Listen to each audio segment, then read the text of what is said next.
आप सोच रहे होंगे कि हम कब्रिस्तान के अंदर क्यों बैठे हैं। इनका सामान मालिक मकान ने दूसरी मंजिल से जो है नीचे फेंक दिया है। उसने कहा कि इतनी इज्जतदार हो तो फिर कहीं और जाके सेपरेट में रहो। कौन कह रहा है? ये पुलिस कांस्टेबल जो है सीट के बाहर गेट से बाहर फेंका और मारा भी है। आपको इन्होंने टाइम नहीं दिया कि ये सामान आप निकाल लें यहाँ से। इन्होंने हमें 8:30 बजे चाबियां दी हैं, 10 मिनट का टाइम दिया। इसने कांस्टेबल पुलिस वाले ने मुझे कॉलर से पकड़ा, नीचे लाया, नीचे ला के उसने मुझे थप्पड़ मारे हैं। थप्पड़ मार के उसने कहा कि निकल यहाँ से, तेरा कोई सामान नहीं है। MYK न्यूज की वीडियोस देखने के लिए हमारा चैनल सब्सक्राइब कीजिए। बिस्मिल्लाहिर्रहमानिर्रहीम, अस्सलाम वालेकुम। आप देख रहे हैं MYK न्यूज़ TV। मैं हूं आपका होस्ट आमिर भट्ट। आप सोच रहे होंगे कि हम कब्रिस्तान के अंदर क्यों बैठे हैं। ये फैमिली कब्रिस्तान के अंदर किसी ने इनको साइड पे जगह दे दी है कि आप यहाँ पे रह लें। इनका सामान जो है ना मालिक मकान ने गली के अंदर दूसरी मंजिल से जो है नीचे फेंक दी है। तो इनसे जानते हैं साजिद भाई से कि ये सारा मामला है क्या। कितने अरसे से आप जो है रेंट पे रह रहे हैं? जी 1 साल से इधर रह रहे थे।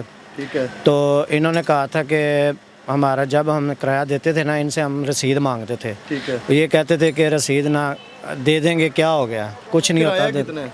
10,000 रुपया था। 10,000 किराए में क्या क्या चीज़ें? बिजली भी आपको मिल रही है? सारी चीज़ें? बिजली उन्होंने कहा था कि बिजली आपको मिलेगी।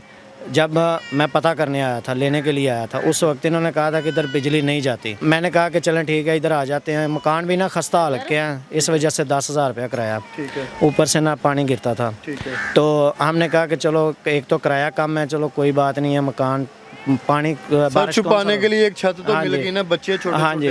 तो बारिश कौन सा रोज़ आती है। 1 महीने बाद हमने जब इनको कहा कि हमें बिजली ज़्यादा दिया करें, बिजली दिया करें, इन्होंने कहा कि भाई बिजली आपको 3-4 घंटे मिलेगी, बस इससे ऊपर नहीं मिल सकती। एक दिन में 3 से 4 घंटे बिजली आपको मिलेगी? हाँ जी। उसी में आपने सारा काम करना है? हाँ जी। तो मैंने कहा कि अगर बिजली चले ठीक है। मैं फिर चला गया रिक्शे पे मेरी वाइफ के साथ। फिर इन्होंने ना बाद में मेरी वाइफ ने कहा कि मेरे बच्चे हैं, बिलक रहे हैं, आप लाइट छोड़ दें हमें। उन्होंने कहा कि नहीं छोड़नी, हमने नहीं छोड़नी, जाओ जो करना कर लो। ऊपर से फिर इसका भाई खुरम और अपीरम और उसके बाद मसलन इनकी 2 काम करने वाली हैं, वो इन्होंने बहुत गाली गलोच की। गाली गलोच करके ना तो इन्होंने फिर इधर से आप चले गए थे? हाँ जी, मैं चला गया वाइफ थी था। आपकी? हाँ जी, ये थी घर। अच्छा, मुझे बताएं क्या हुआ ये? जी सुबह से उन्होंने लाइट बंद की हुई थी। ठीक है। जब मैंने काफ़ी गर्मी बहुत ज़्यादा पड़ रही थी, बच्चे तंग कर रहे थे। जब मैंने इनको बोला कि मसलन लाइट छोड़े, हमें काफ़ी देर हो गई, 3-4 घंटे हो गए। उन्होंने कहा हमने लाइट नहीं छोड़नी, हमने जानबूझ के लाइट बंद की हुई है। मैंने कहा आप कौन सा बिल अदा कर रहे हैं, ये तो चोरी की है, आप चोरी की इस वजह से लड़ाई है कि आपने चोरी भी कर रहे हैं जी, ये चोरी की है।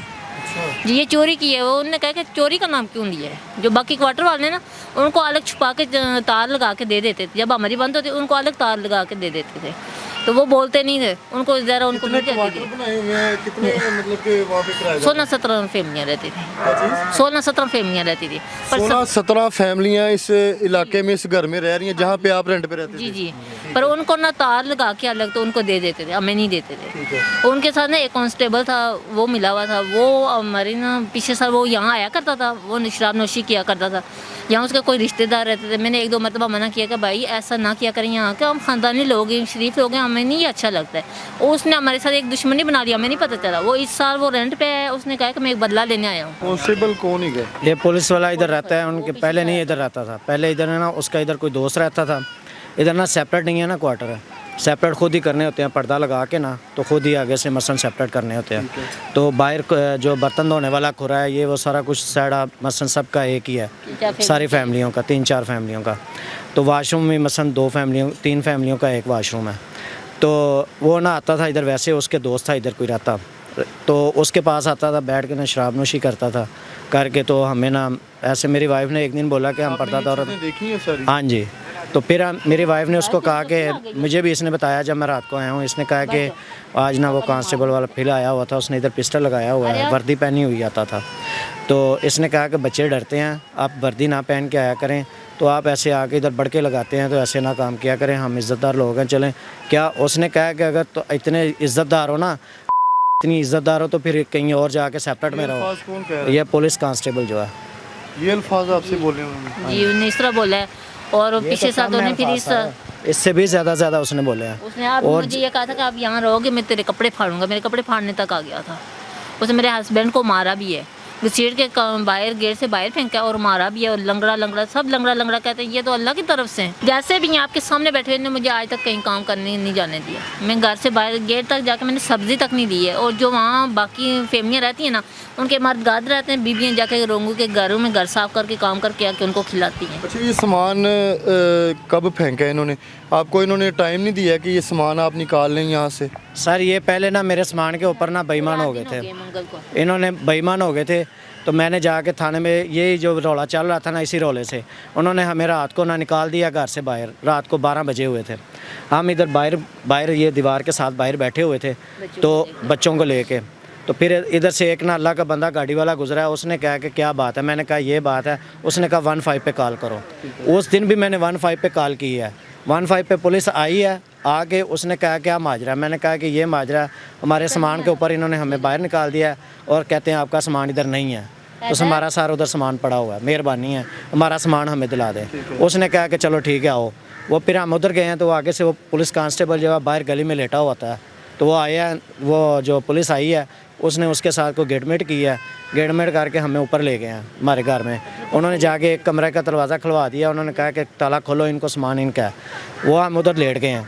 दूसरे दिन उन्होंने फिर हमेशा हमारे साथ वही झगड़ा शुरू कर दिया। फिर मैंने थाने में जाके दरखास्त दी है 16 तारीख को। थाना कौन सा यहाँ करीबी चोंग लगता है? मैंने SHO साहब से मुलाकात हुई थी? रज़ा साहब से उस दिन नहीं हुई थी, जिस दिन मैं दरखास्त देने गया हूँ उस दिन नहीं हुई।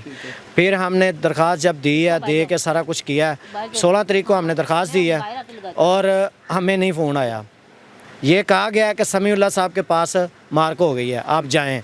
मैं समीउल्लाह साहब के पास गया हूँ, उन्होंने जाके कहा कि मेरा आज कोई काम है, आप चले जाएं, मैं आपसे ना बाद में बात करता हूँ। मैंने कहा ठीक है, मैं चला गया हूँ। मैं इधर घर आ गया हूँ। मैं घर आके मैंने कहा कि क्या बात मेरी वाइफ कहती है क्या पुलिस नहीं आई? मैंने कहा नहीं आई। फिर इन्होंने 20 तारीख को जाके, इन्होंने को पता चला कि ये हमारे खिलाफ दरख्वास्त दे दिया इसने। इन्होंने 20 तारीख को जाके आपके खिलाफ? हाँ जी, इन्होंने उल्टा मेरे खिलाफ दरख्वास्त दे दी कि 1,82,000 हमने इससे लेना है। किस चीज़ का लेना है? 1.5 साल हो गया इन्होंने हमें किराया ही नहीं दिया। 1.5 साल से आप वैसे ही रह रहे हैं? हाँ जी, वैसे उनके बकौल है। हाँ जी, वैसे ही रह रहे हैं। और इतने ये मसलन अल्लाह पाक ने इनको इतना दिया हुआ है कि ये हमें 1.5 साल से बर्दाश्त कर रहे हैं। एक तो इधर 1 महीना नहीं बर्दाश्त करते, 1 महीना सर नहीं बर्दाश्त कर सकता कोई। ऐसे ही है ना, कहीं आप जाएं, कोई 1 महीना आपको बर्दाश्त करेगा, कहेंगे कि अगले महीने आपको किराया मिल जाएगा। अगर अगले महीने नहीं दिया, वो सामान उठा के बाहर फेंकेंगे। ऐसे ही है ना। तो इन्होंने 1.5 साल से हमें बर्दाश्त किया हुआ था। और फिर इन्होंने वो 1,82,000 वो डाला, वो इन्होंने SHO साहब के फिर ये हमारी इधर सुनवाई नहीं हुई। 20 तारीख को इन्होंने हमारी सारा दरख्वास्त दी है। फिर मैंने वही दरख्वास्त लेके मैं DIG साहब के पेश हुआ हूँ जाके, ठीक है। हमने उधर जाके कहा, फिर उन्होंने मार्क की है इनको दरख्वास्त। DIG साहब बहुत अच्छे बंदे हैं। DIG फैसल कामरान साहब के पास पेश हुए हैं जी। वो जो इनका वो जो पीर गामेशा है ना, उनके सामने उनका दफ्तर है, उधर हम पेश हुए हैं। उन्होंने इतनी बड़ी स्क्रीन थी, स्क्रीन के ऊपर इन्होंने वीडियो कॉल की SHO साहब को, सामने आए हैं। उन्होंने कहा कि ये बच्चे हैं, इनका अगर फ़ैसला तुझसे नहीं होता तो मैं खुद आता हूँ उधर। DIG साहब के ऑर्डर है? हाँ जी, उन्होंने कहा। और बहुत अच्छे हैं, मैं उनके लिए दुआएं करता हूँ कि अल्लाह पाक इनको इतनी इज़्ज़तें दे और इतने ओहदे दे कि अल्लाह पाक इनके इतना दे कि इनको पता ही नहीं चले कहाँ कहाँ से मिल रहा है। इन्होंने बहुत हमारे साथ दिया है। सामान दबाने में सिर्फ हक है जो टूटा फूटा हमें मिला है ना, इसका ये जो अवार्ड है ना, मैं DIG साहब को देता हूँ। DIG साहब ने मुझे सामान दिलवाया है। इन्होंने कहा SHO साहब को, SHO से ने आगे आर्डर दिया है। वो ASI आए हैं, ASI साहब ने आके आख्या कि दोनों पार्टियों को बिठा लिया है। उन्होंने सुनवाई ये की है, DIG साहब ये आप सुन लें कि हमें जो ये सामान मिला है ना, आपके कहने पे उन्होंने दूसरी मंजिल से सारा नीचे फेंक दिया है। फेंक के तोड़ फोड़ के तो मेरे हाथ में दे दिया कि ये लो, ये ले जाओ, ये सामान है तेरा, ये आपके आर्डर हैं। और SHO साहब को आर्डर हुए थे, उन्होंने हमें टाइम, मैंने उनको कहा ASI साहब को, मैंने कहा कि यार हम कल शाम तक उठा लेंगे 11 बजे। थोड़ा टाइम तो देना, कोई यार 8-10 घंटे टाइम दें। आगे मकान मिलना तो वो बाद की बात है, कोई अरेंज करना है तो वो फेंक दिया उन्होंने। इन्होंने हमें 8:30 बजे चाबियाँ दी हैं, 10 मिनट का टाइम दिया कि सामान उठा लो। 10 मिनट में सर उधर से क्या उठाया जाएगा? आपने सामान देखा मेरा? हाँ जी, वो सारा टूटा हुआ, बेड शेड टूटा हुआ, चीज़ें काफ़ी वो अभी हम बांध रहे थे, अभी हम सामान बांध रहे थे, तो ये एक इरम, आप इरम और उसका भाई खुरम, ये बास ये ऊपर आए हैं, इन्होंने आके ऊपर से सामान फेंकना शुरू कर दिया है। उन्होंने कहा सामान ऐसे नहीं उठाया जाता, ऐसे उठाया जाता है। मैंने इनके आगे हाथ जोड़े हैं, मैंने कहा आप ही तेरी मेहरबानी है, मैं उठा लेना वहाँ। अभी आप ये बताएं कि आपको जो गिला है वो हमारी पुलिस से है, मालिक मकान से है? मालिक मकान से कांस्टेबल से है सर। उसने मुझे दूसरे दिन ही जब उधर से हम आए हैं, इसने कांस्टेबल पुलिस वाले ने मुझे कॉलर से पकड़ा है, नीचे लाया, नीचे ला के इसने मुझे थप्पड़ मारे हैं। थप्पड़ मार के उसने कहा कि निकल यहाँ से, तेरा कोई सामान नहीं है ये इधर। जो चीज़ें आप मैं हल्फियन कह रहा हूँ, मैं हल्फियन कह रहा हूँ। सुबह 8 बजे इन्होंने सामान फेंका है, तो हमने वो इकट्ठा करना शुरू कर दिया उधर बाहर गली में। उधर गली में इकट्ठा किया सारा, इकट्ठा करके हमने बाद में फिर ये जो इधर कब्रिस्तान है, ये दूसरे दिन इन्होंने, उस दिन रात को भी इन्होंने मुझे कहा था कि बारिश आ गई है, बादल आ गए हैं, तो आप ऐसा करो, आपकी बहादुरी है कि आपके बच्चों ने इतना इधर इंतज़ार किया है, तो आप ऐसा करो कि इधर आके सामान रख लो, ऐसा ना हो बारिश आ जाए तो आपका सामान जो टूटा फूटा बचा है वो भीग जाए। ये मसीह भाई हैं, इन्होंने बहुत मेरे साथ हेल्प की है और इन्होंने हमें कब्रिस्तान में रहने के लिए जगह दी। फिर हमने यहाँ से उधर से सामान उठाया, इन्होंने खुद भी हमारे साथ भी लगे हैं बाबा जी, इन्होंने उठा के इधर ला के रखा है। तो हमने फिर इधर इसके बाद कोई उनके साथ बातचीत हुई है इस हवाले से? नहीं, अभी नहीं, उनके साथ कोई बात नहीं हुई। उन्होंने बस अब इनको ये तंग कर रहे हैं कि इधर से इसको निकालो। अब इनको, जिसने आपको यहाँ पे कमरा दिया है कि आप सामान रख लें, अब वो इनको तंग कर रहा है कि इनको यहाँ से भी निकालो। हाँ जी, इनको यहाँ से निकालो क्या कब्रिस्तान वजह से। क्या है यहाँ से? पता नहीं, वो कहते हैं कि हमें इधर ये गवारा नहीं है, हम नहीं चाहते कि ये इधर भी रहे, इसको निकालो यहाँ से। तो बच्चों का कैसे सरवाइव, घर पे खाना पीना, छोटे छोटे बच्चे हैं, मेरे पास रिक्शे का ही था, तो रिक्शे की मेरी ना 2 माह की किस्त, मेरी किस्तें शार्ट हुई हैं, तो उन्होंने ना, जो जिससे मैंने रिक्शा लिया था ना, वो भी उन्हीं मालिक मकान का ना किराएदार है, तो उन्होंने मालिक मकान ने उनको तंग किया है कि यार तू इसको रिक्शा पकड़ ले, रिक्शा ना दे, मैं तेरे ऊपर फिर खुश हूँ। और उसने भी मेरा उस दिन से 16 तारीख से ना मेरा रिक्शा पकड़ा हुआ है। जो मेरे पास थे वो हमने खा पी खाना लिया, पीना कैसे सरवाइव कर रहे बस ऐसे ही सर। इधर एक होटल हैं? ना है, गैस है, ना पानी है, ना बिजली है, यहाँ पे बैठे हुए हैं हाँ जी। कब्रिस्तान के अंदर।